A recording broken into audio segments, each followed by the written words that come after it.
Well, good day, my friends. I hope you're having a fantastic day today. Hey, listen, you ever had a first impression that was all wrong, and after a little while you learn better?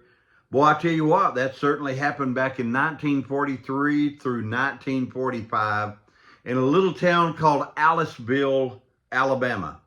A small town, 1,500 people lived there, but that was back during the World War II efforts and all. And so, United States had many prisoner of war camps all over. In fact, up to 425,000 prisoners of war were in the states at one time or another.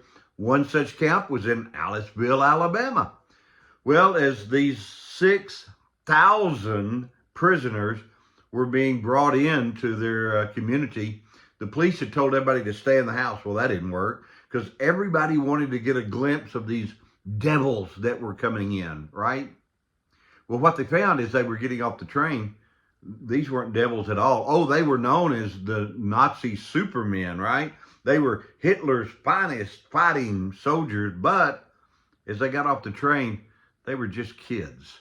And they were beat up, and they were shot up, and some of them were disfigured, and they were scared to death. And instead of being angry toward them and hating their enemies, the townsfolk began to have compassion and empathy. And their POW camp in that little town became known all over the United States for how good of treatment they were giving these prisoners of war. In fact, the director of the camp got called into Congress 2 different times, and they questioned his methods and why are we treating them so good. Our boys certainly aren't being treated that good over in Germany. And I want to read to you what he told them. He said, "We're not going to lower ourselves to the Nazi standards. We're not going to let the enemy decide who we are as a country. We're going to continue to treat our POWs well, not because who they are, but because we are decent people." You know, I appreciate that attitude. That comes straight out of the life of Jesus, by the way. Jesus said, hey, love your enemies and pray for those that persecute you. So here it is. We don't treat our so-called enemies well because they deserve it.